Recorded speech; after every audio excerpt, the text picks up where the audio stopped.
A gente já viu muita coisa absurda, né, acontecendo no governo do Brasil, nesse governo, em governos anteriores. Mas imagina a seguinte situação.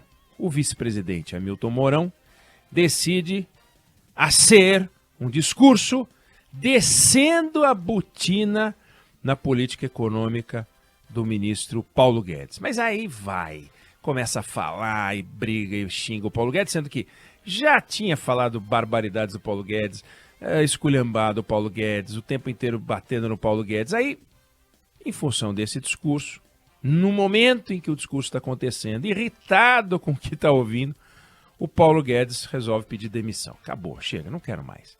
Só que ele não vai até o Palácio do Planalto para conversar com o Jair Bolsonaro, para fazer uma coisa civilizada.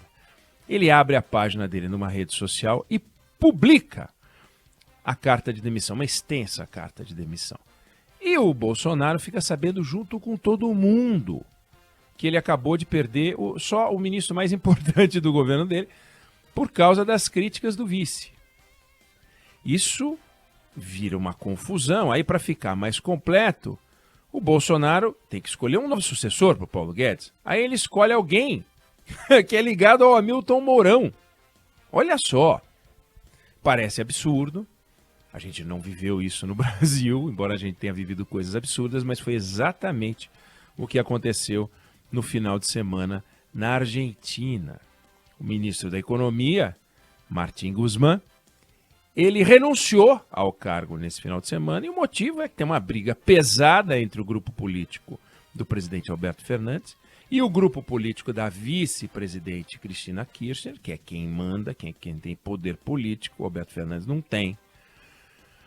E, para que a economia não derretesse, o Alberto Fernandes indicou uma economista chamada Silvina Batakis para assumir o Ministério da Economia. Ela é ligada a Cristina Kirchner.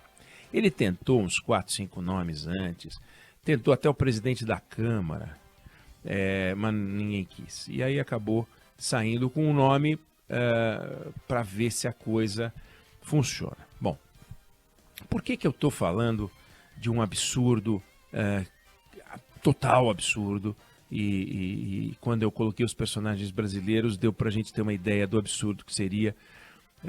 E por que eu estou trazendo isso aqui? Não é só para a gente olhar para o lado e falar, puxa vida, que bom que a gente não é Argentina, né? Nesse caso, me refiro à política argentina, porque a Argentina é um país extraordinário.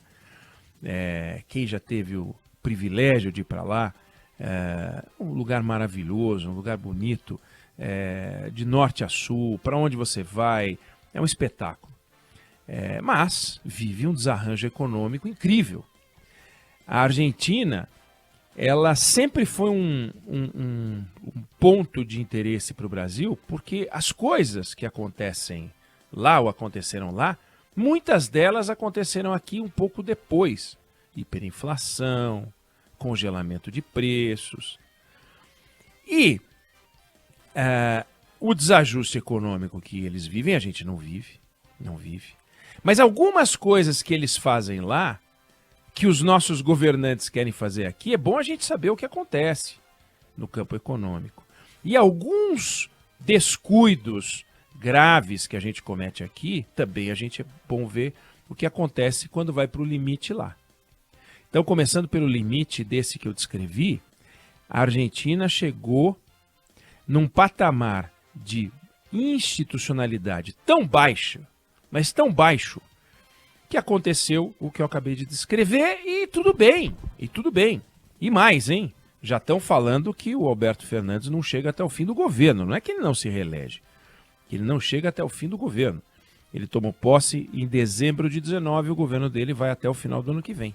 Já tem gente dizendo, olha, não chega, não dá, nesse ritmo não dá. Ele não consegue nomear ninguém, ele não consegue mandar em nada. Então, a baixa institucionalidade, ou seja, quando a relação entre os poderes perde a cerimônia, perde o respeito, perde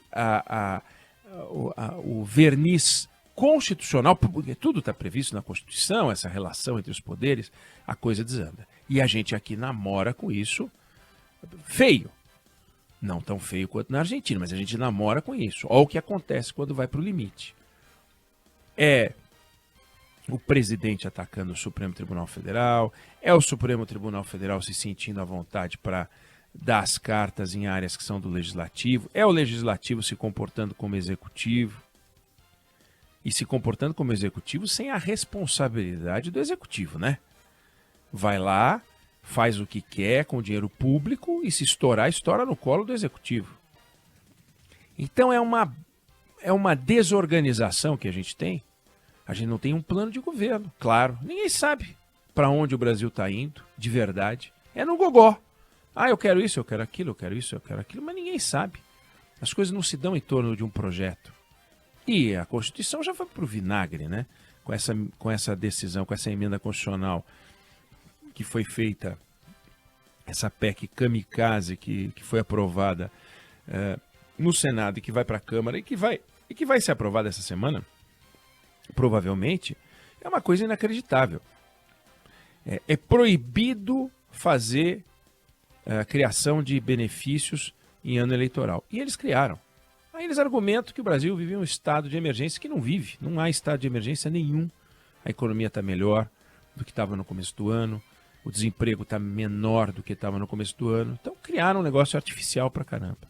Então a baixa institucionalidade, o baixo respeito pela Constituição, o baixo respeito pelas instituições de uma forma geral, é um perigo. Olha só o que acontece quando a Argentina chega neste patamar. E os ataques sucessivos à Petrobras, a ideia de que você pode controlar os preços dos combustíveis, a Argentina está fazendo isso. Sabe o que está acontecendo? Está faltando diesel. Escassez de diesel. Uma confusão. A Argentina, que já foi uma referência no agronegócio, perdendo espaço econômico. A inflação na Argentina já está este ano, no acumulado do ano, 30%, deve chegar até o final do ano em 70%. 70%. Nós estamos falando de uma inflação no Brasil que vai ficar na casa dos 8%, 9%. Eles estão com 70%. E resolveram controlar preços. Olha o que aconteceu, desabastecimento. Então, eu chamo a atenção para a Argentina, não porque apenas, mas não é esse o objetivo, de ser solidário ao povo argentino, não é isso não. É lamentável o que eles estão vivendo, é muito triste, porque eles não conseguem sair desse nó. Mas é importante que a gente olhe para os cuidados que a gente tem que tomar para não acontecer aqui o que acontece lá. Onde, por trás disso tudo, figura o populismo, que é a marca registrada do presidente Bolsonaro, é a marca registrada do ex-presidente Lula e é a marca registrada de alguns outros candidatos que estão por aí. Mas os dois que interessam têm essa marca do populismo, do paizão do povo, do eu resolvo, do eu faço, no meu governo, eu fiz, eu dei. Eu pessoa física mesmo, sabe? É Getúlio, é Perón, é Kirchner.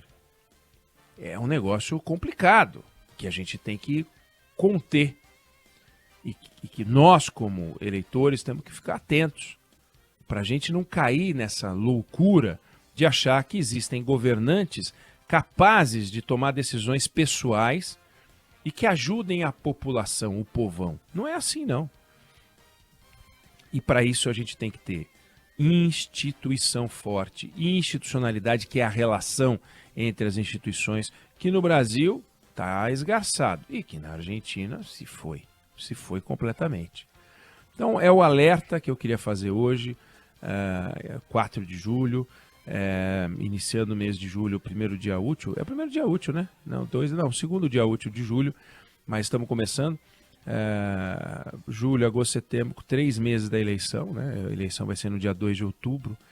É importante que a gente fique atento. Aquilo que está acontecendo lá pode acontecer aqui. Num passado não muito distante, chegou-se a dizer até, a se usar a expressão efeito Orloff, que era aquilo que aconteceria lá, iria acontecer aqui quase que inexoravelmente. Orloff é uma marca de bebida e que faziam uma propaganda, eu sou você amanhã, e diziam que a Argentina era o Brasil amanhã.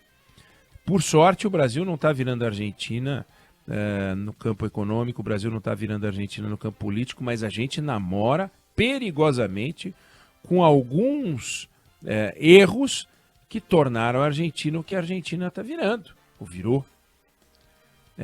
Eles estão com uma dívida absurda, estão com dificuldades para pagar suas dívidas estrangeiras, a miséria campeando, 73% da população lá completamente com contas no vermelho, que é uma coisa incrível. Como eu falei, congelamento de preço. É um negócio, fizeram e estão tentando fazer desde os anos 50, mais de 20 acordos com o FMI e o negócio não para, não acaba. A gente se livrou disso, mas eles não conseguem. Então, tem que ficar alerta. Para virar o que virou a Argentina, é 2 palitos. É só a gente baixar a guarda. E aí começa a entrar numa crise política que vira uma crise institucional. Daqui a pouco o presidente argentino cai. Porque força política ele não tem. Voto ele teve graças a Cristina Kirchner. Então é um nó para o qual a gente deve ficar, sim, muito alerta.